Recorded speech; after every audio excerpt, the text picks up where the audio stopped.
Hola, mi nombre es Jan Neira, soy abogado y adjunto de docencia del curso Clínica Jurídica y Familia en la Pontificia Universidad Católica del Perú. Agradezco que se me permita este espacio para poder hablar de un tema tan importante, la violencia contra la mujer y los integrantes del grupo familiar en el marco de la Ley 3364. En principio, déjenme iniciar haciendo una pregunta base esencial, ¿qué es la violencia?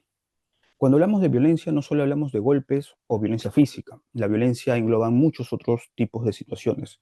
Es cualquier acción u omisión que hace daño físico, genera daño emocional, sexual o económico a otra persona. Violencia es usar fuerza, poder o control para lastimar, humillar, manipular o someter a otro. Asimismo, la violencia puede desarrollarse en diversos espacios. Puede ocurrir en la casa, en la calle, en el trabajo o en cualquier otro lugar.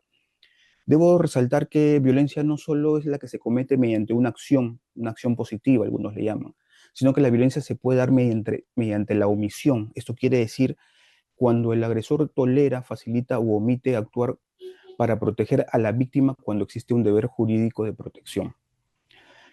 Parto de este concepto, pues conocer su contenido es el primer paso para identificarla y poder evidentemente denunciarla. Ahora voy a realizar una diferenciación teórica entre violencia contra la mujer, violencia contra los integrantes del grupo familiar y la diferencia de esta con el conflicto familiar. Por un lado, la violencia contra la mujer es toda acción u omisión que se ejerce en razón de su condición de mujer, constituyendo una manifestación de discriminación y desigualdad estructural. Su finalidad es controlar, someter o restringir derechos y las libertades de las mujeres, y puede producirse en el hogar, en espacios públicos, en el trabajo o en cualquier otro ámbito, como ya lo hemos mencionado. Por otro lado, la violencia contra los integrantes del grupo familiar es aquella violencia que se produce dentro de la familia o entre personas que viven juntas, sin importar si la víctima es hombre, mujer, niño o adulto mayor. Es muy importante mencionar que para la tipificación del delito se requiere que se den determinados contextos. En la norma bajo análisis se contemplan tres principales, ¿no? Que exista una relación de responsabilidad, una relación de confianza y relación de poder. Debo mencionar que no estamos, con esto no estoy diciendo que las tres tengan que aparecer. Bastaría con que aparezca una de este tipo de relaciones para poder configurar el delito. Voy a explicar brevemente cada una de ellas, ¿no? Se dice que se dé una relación de responsabilidad. Es decir, una persona que tiene a su cargo o debe cuidar a otra, por ejemplo, padres, respecto a sus hijos, padrastros, cuidadores, tutores, etcétera, que tengan la responsabilidad de cuidar a alguien o exista una relación de dependencia entre la víctima y el agresor. En este contexto, la violencia se agrava porque quien debe proteger es quien termina agrediendo. También podría darse en una relación de confianza, es decir, cuando hay un vínculo cercano o de convivencia, aunque no necesariamente haya parentesco.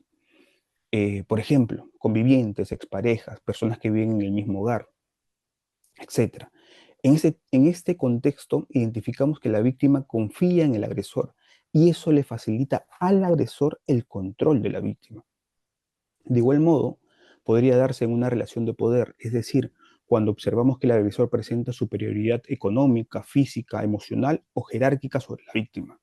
Por ejemplo, el esposo que, eh, por ser quien trabaja y tiene un sueldo, considera como inferior a su esposa por ser ama de casa. Un padrastro, también podríamos colocar como ejemplo, que se aprovecha de su posición para someter a un menor. Un conviviente, varón que aprovecha de su fuerza física para amenazar a su pareja y no lo deje, por ejemplo, ¿no? Como se puede observar, la violencia busca mantener o reforzar ese poder. Ahora, respecto a la diferencia entre conflicto familiar y violencia familiar, debo mencionar que un conflicto familiar es cuando hay discusiones o problemas en la familia sin que nadie quiera dañar al otro. Por ejemplo, diferencias sobre la administración, uso o destino del dinero. No nos ponemos de acuerdo respecto a cómo vamos a utilizar determinado dinero, cómo lo vamos a invertir, en qué lo vamos a gastar. O respecto a las diferencias que puedan existir sobre la forma de crianza de los hijos. En qué colegio, a qué colegio lo quiero llevar, qué tipo de alimentación le quiero dar, qué tipo de permisos le puedo o no dar. Hay que resaltar acá, no existe una intención de dañar, simplemente hay diferencias respecto a las decisiones que se quieran tomar y las posturas que se tienen frente a ellas. Por su parte, la violencia familiar se da cuando una persona usa fuerza o poder para someter o lastimar a la otra. Esta diferencia es muy importante. Por otro lado, es necesario hablar de algunos datos sobre creencias y violencia. En el Perú, los estudios muestran algo realmente preocupante. El 56,5% de los hombres justifican la violencia sexual. El 87,4% de la población aprueba creencias sexistas. Ahora aprovecho esto para explicar qué significa sexista. Esas son ideas o actitudes que ponen a las mujeres en desventaja solo por ser mujeres. Por ejemplo, cuando se piensa que las mujeres deben obedecer a su pareja. Por ejemplo, cuando se dice, si se viste de determinada manera y le pasa algo, ella se lo buscó. Estas creencias alimentan la violencia. Por eso es importante identificarlas para poder erradicarlas. Por su parte, el 71,3% aprueba actitudes sexistas, lo cual es más preocupante aún, ya que pasamos de la subjetividad de la creencia a la exteriorización de la misma, la cual se manifiesta en hechos y actitudes. Asimismo, el 75,7% de hombres y mujeres toleran algún tipo de violencia contra la mujer. Esta cifra revela, preocupantemente, que se viene normalizando al punto de aceptar y tolerar ese tipo de situaciones. Por ello, reitero el hecho que identificar es el primer punto para erradicar estas ideas y delitos que solo perjudican y dañan. Ahora, también tengo una lámina que habla de algunas estadísticas respecto a la violencia en niñas, niños y adolescentes. Los datos también muestran que los niños y niñas sufren violencia. Entre los 9 y 11 años aproximadamente 5 de cada 10 niños y niñas padecen de algún tipo de violencia. Entre los adolescentes de 12 a 17 años, cerca de 4 de cada 10 son víctimas de violencia física y psicológica. Ahora, una precisión importante, aprovechando que estamos hablando de las edades, es que cuando se trata de violencia sexual que involucra a menores de 14 años, hablamos de indemnidad sexual, es decir, la ley protege a menores de 14 años frente a cualquier acto sexual. Esto quiere decir que no se puede apelar a ningún tipo de consentimiento por parte del menor. Por su parte, cuando estamos frente a violencia sexual, en mayores de 14 años, si estamos frente a actos sexuales sin consentimientos, hablamos de delito contra la libertad sexual. Esto quiere decir que el consentimiento solo cuenta a partir de los 14 años, siempre y cuando sea libre y voluntario. Sin embargo, desde mi perspectiva, no tendríamos que dejar de evaluar el contexto en el que se dio dicho consentimiento, siendo que considero que es un tema que hay que tocar con pinzas verdaderamente. Ahora, ¿a quiénes protege la ley 30364? Esta ley protege a todas las mujeres sin importar su edad. Asimismo, protege a los integrantes del grupo familiar, integrantes del matrimonio, exparejas, convivientes, ascendientes. En este caso, cuando hablamos de ascendientes, podría ser el abuelo, el bisabuelo, descendientes al hijo, al nieto, un padrastro, madrastra, a cualquier persona que viva en el mismo hogar.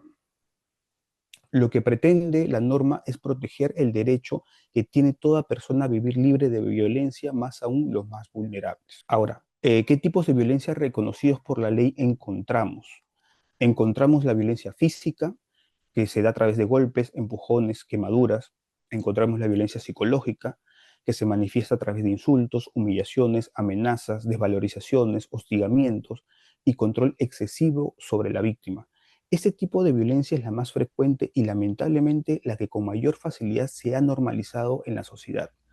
Muchas mujeres, con el fin de evitar mayores conflictos o confrontaciones, tienden a tolerarla y minimizarla. Esta reacción no implica que el daño sea menor, ojo. Por el contrario, es un indicador de que se encuentra en un entorno violento que no le permite expresarse. Además, al no dejar huellas físicas visibles, esta forma de violencia suele pasar inadvertida por el entorno social. De alguna u otra manera aísla a la persona porque no se exterioriza y no tenemos de alguna u otra forma herramientas para poderla identificar con facilidad. Y resulta más fácil, lamentablemente, ocultarla, perpetuándose en el silencio. Ahora, también se habla de violencia sexual, que es cualquier acto sexual sin consentimiento, por ejemplo, los tocamientos indebidos y la violencia sexual como tal. Asimismo, tenemos la violencia económica o patrimonial, que es básicamente, se puede dar a través del quitar dinero, impedir trabajar, destruir pertenencias. Por ejemplo, tenemos a una persona que es, no sé, cocinera y tiene un local en el cual ella desarrolla su actividad. El hecho de retener la llave para que esta persona no vaya a desarrollar su actividad es un tipo de violencia, es violencia económica o patrimonial. Ahora, en esta lámina observamos algunos puntos que explican cómo se interpone una denuncia y qué sigue luego de esta. En principio, cuando ocurre un hecho de violencia, lo que corresponde es colocar una denuncia. La ley 30364 permite que la denuncia se haga de manera muy sencilla. Puede ser de manera oral, escrita.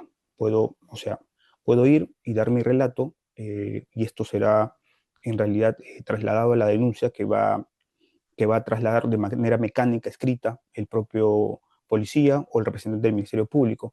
Podría ser escrita, ya que lo podría llevar en un documento escrito y presentarlo sin ningún problema. Eso lo puedo presentar en cualquier comisaría, fiscalía, centro de emergencia mujer, juzgados de paz cuando hablamos de zonas rurales, entre otros lugares. Y no se necesita DNI ni abogado. Esto es importante también resaltarlo. No necesito ir con el DNI para presentar la denuncia, ni tampoco ir acompañado de un abogado.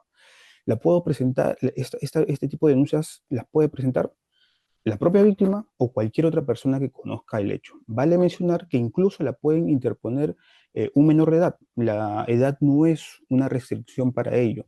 No menos importante es mencionar que la ley no solo es para personas de nacionalidad peruana, por lo que cualquier persona que sufra violencia o conozca de hechos de violencia dentro del territorio peruano puede denunciar.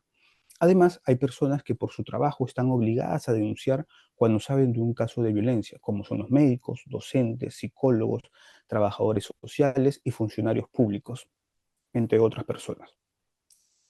Si no lo hacen, incurren en responsabilidad.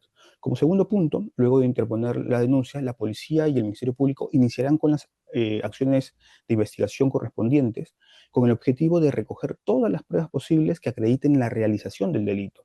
Asimismo, notificarán al juez pertinente para que se evalúe la posibilidad de interponer medidas de protección.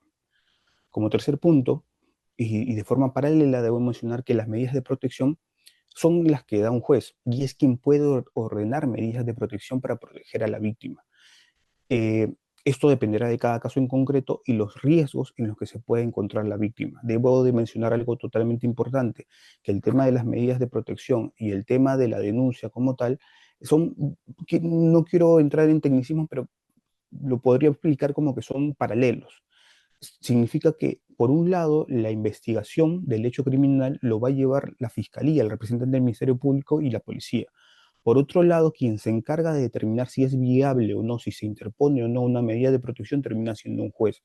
Lo digo y lo resalto porque me han tocado casos en los cuales me han dicho, doctor, ya no continué con la denuncia porque no me otorgaron las medidas de protección.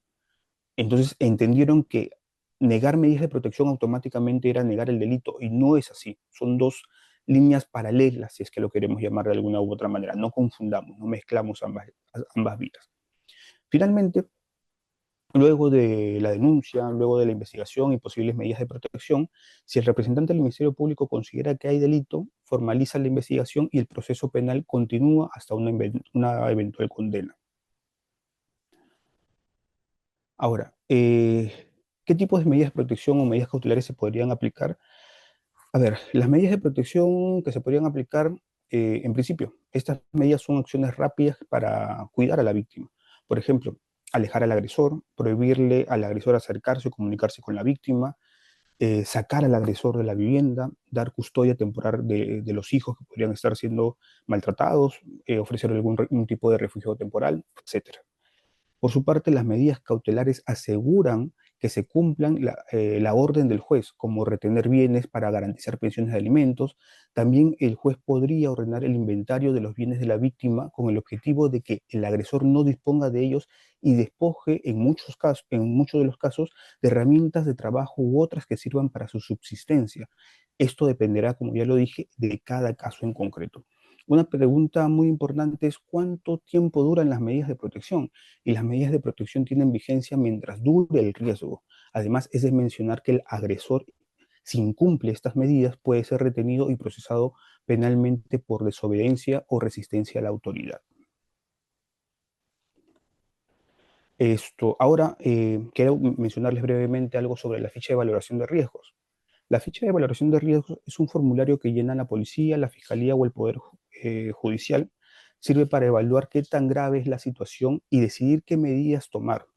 Hay fichas específicas para mujeres, para niños y adolescentes y para adultos mayores. Si bien es cierto, es algo que podría parecer sencillo, la información que recaba esta ficha es crucial para identificar el riesgo en el que se encuentra una persona y las autoridades podrían tomar a partir de ello con mayor celeridad algún tipo de acción. Gracias a este tipo de fichas se puede salvar vidas porque permite actuar ante riesgos que ocurran algo más, para que no ocurran situaciones más graves. Para terminar, debo mencionar que todos tenemos derecho a una vida libre y una vida libre de violencia, sobre todo las personas más vulnerables. En razón de ello, la ley 30364 existe, para proteger a las mujeres y los integrantes del grupo familiar.